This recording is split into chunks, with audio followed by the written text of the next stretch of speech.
রমজানকে যে কদর করে না, রমজানেও যে গুনাহ করে, রমজানেও যে জাহান্নাম থেকে বাঁচার চেষ্টা করে না, রমজানেও যে জান্নাতের আমল করার চেষ্টা করে না, ভাই আমার, ছেলেরা আমার, বাবা আমার, পর্দার আড়ালের মা বোন আমার, সবাইকে এই শেষ কথা বলি।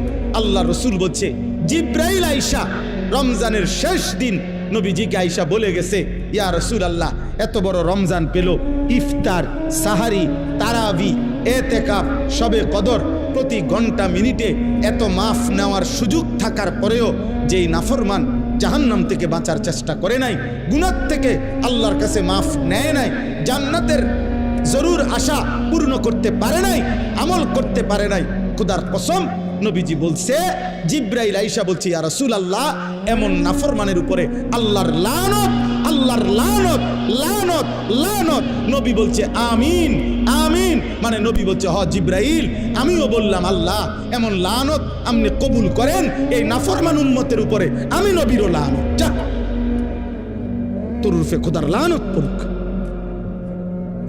যা। এত বড় রমজান তুই এখনো বেরিয়ে খাস, এত বড় রমজান নাফরমান তুই আজও ওজনে কমে দে, তোর কিস্তি শেষ হয় না, সুদে শেষ হয় না, তোর নর্তকী দেখাই শেষ হয় না, তোর উলঙ্গ ছবি দেখাই শেষ হয় না, তোর জিনা ব্যভিচারে শেষ হয় না।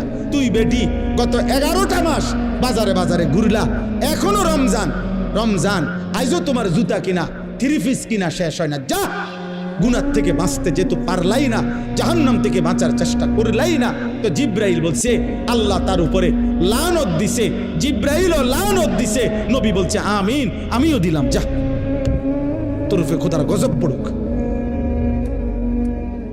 এরপরে এই নাফরমানকে বাঁচাবে কে? হ্যাঁ বলেন? অতএব বাবা, তামসা করো, কোনো অসুবিধা নেই, আমাদের সামনে মাহে রমজান, আমাদের সামনে মাহে রমজান। আল্লাহ তাআলা বলছে, ইয়া আইয়ুহাল্লাযীনা আমানু, হে ঈমানদারগণ, তোমরা আমার, পৃথিবীর আর কেউ শুনুক আর না শুনুক, মুমিন তুমি বলতেছো তুমি মুমিন, তুমি বলছো তুমি মুসলমান, তোমার মুখ দিয়ে তো তুমি লা ইলাহা ইল্লাল্লাহ বলতেছো, তোমার মুখ দিয়ে তুমি মুহাম্মাদুর রাসূলুল্লাহ বলছো। অতএব আমি তোমার কাছে চাচ্ছি, কুতিবা আলাইকুমুস সিয়াম, তোমাদের জন্য আমি রোজাকে ফরজ করলাম, কামা কুতিবা আলাল্লাযীনা মিন ক্বাবলিকুম, তোমাদের পূর্ববর্তী ঈমানদারদের উপরেও আমি রোজা ফরজ করেছিলাম। কেন? লাআল্লাকুম তাত্তাকুন।